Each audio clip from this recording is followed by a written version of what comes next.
Պարոն Պապյանը խոստովեց, որ շուշուտ հանդիպումներ կկազմակերպի եւ ինչ որ արդյունք կիմանա մեր բողոքը, առաջարկներ կանեն, բայց դեռ դրական ոչ մի քայլ չենք տեսել, դրա համար եկել ենք նորից հավաքվենք ակցիայի։ Այսինքն որ ասելա շուշուտ կհանդիպեք, ինչ անեք, քննարկենք, կտեսնենք առաջարկները, կլսենք, որը մեր կողմից կլինի, թեպետ ասեց ես պատասխանատու չեմ այդ հարցում, բայց որ կտեսնենք, որ մեր կողմից որը հնարավոր կլինի, մենք առաջարկները կլսենք, առաջ կքաշենք։ Տիկին Կարինե, օրեր առաջ ոսկու շուկայի տնտեսվարողները հանդիպել էին փոխվարչապետ Մհեր Գրիգորյանի հետ եւ կարծես թե նրանց հարցը լուծում է ստացել, ինչով է պայմանավորված այս տարբերությունը, հա? Ինչքան տեղյակ եմ, ինչքան լսելով տեղյակ եմ, նենց չի, որ իրանց հարցը լուծում է ստացել, դեռ քննարկման շեմին է, բայց դա խաբեություն է, Նայիրի Սարգսյանի առաջարկով է եղել, երևի մեր բնակավարում էլ մի հատ Նայիրի Սարգսյան պետք է լիներ, որ մեր հարցն էլ առաջ տանեն, չգիտեմ, ծանոթով բարեկամով է երևի։ Նայիրի Սարգսյանը ինչ ագրգռվածություն ունի ձեզ ամեն ինչում, որ փորձում է, որտեղ իրենք ազգային ժողով Նայիրի եւ Հայկ Սարգսյանները այդ քննարկման ժամանակ ներկային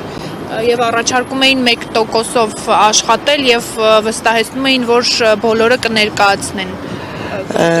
Ինձ թվում է դա իմ սուբյեկտիվ կարծիքն է, որ Նայիրի Սարգսյանը ոսկու բիզնեսի մեջ կա։ Ինքը հայտարարել է, որ գործունեությամբ է զբաղվում, բիզնեսմեն է։ Դա եթե բիզնեսմեն է, բնականաբար արդեն ինքն էլ պետք է իր շահերի համար բանավիճի, այդ ձևով է բանավիճի։ Հիմա ձեր պահանջը շարունակում է մնալ, որ շրջանառության հարկը շեմիչեցվի եւ մնա 5%-ը։ Բացի շրջանառության հարկը գույքագրումն է ամբողջ խնդիրը, որը տերոր է լինելու։ Ազգի վրա տերոր է լինելու, մանր ու միջին բիզնեսի վրա հարձակում է լինելու։ Ձեր կարծիքով իսկապես ժողովուրդը հոգնել է այս թանկացումներից եւ իսկապես դժգոհ է Նիկոլ Փաշինյանից։ Այսօր նա ստատուս է գրել, ասում է ժողովուրդն է բերել ինձ, ժողովուրդն էլ կհեռացնի, եթե դրա անհրաժեշտությունը լինի։ Ես կարծում եմ, եթե այն ժամանակ 18 թվին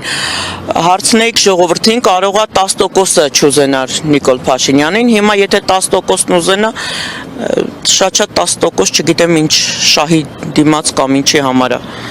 Այսօրվա այս ազգին ամբողջ այս վիճակի գցելու, ես մտածում եմ, պարոն Փաշինյանը հայ ազգին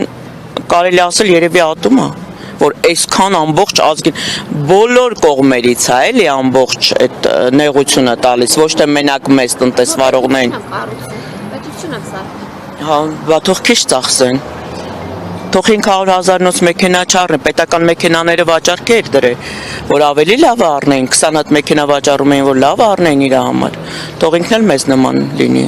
Մեզնից մեկն է։ Ասեցիք ատում է, հա, Նիկոլ Փաշինյանը։ Կարծում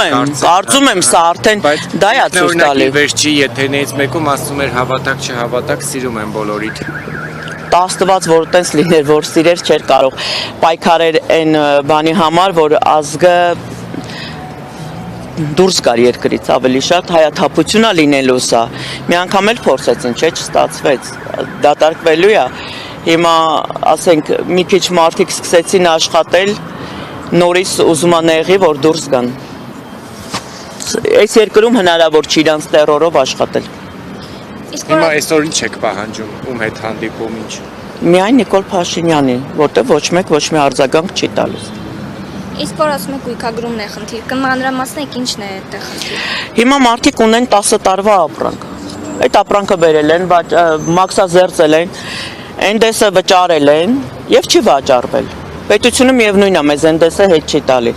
Այդ 10,000 արժողությամբ ապրանքը կարող է մեկը մոտենա 1000 դրամով վաճառի։ Եթե հիմա այսօր ինքը գույքագրի 5,000-ով, հետո 1000-ով վաճառի, դա խնդիր է լինելու։ Ապրանքը փչանալ կա, բռակ կա, դրանք լրիվ խնդիրներ են եւ հետո առավել եւս եթե գույքագրումով սկսենք գույքագրումը ինքը իրանից պահանջելու է բարձր հաշվապահություն, բարձր գներով հաշվապահություն, նաեւ աշխատատեղ, որը որ գործատուն չի կարա այդքան վճարի։ Այդ եկամուտները չունի, որ ինքը 3 աշխատող էլ ընդունի։ Տիկին Կարինե 6 ամսով այդ հետաձգման որոշումից էլ էիք դժգոհ, ամեն դեպքում իրենք պարզավ խաբեություն է։ Ամեն դեպքում ասում են էլի հոգուց ձեզ աշխատանքներ են տարել, հատկապես ինչն է խաբեություն։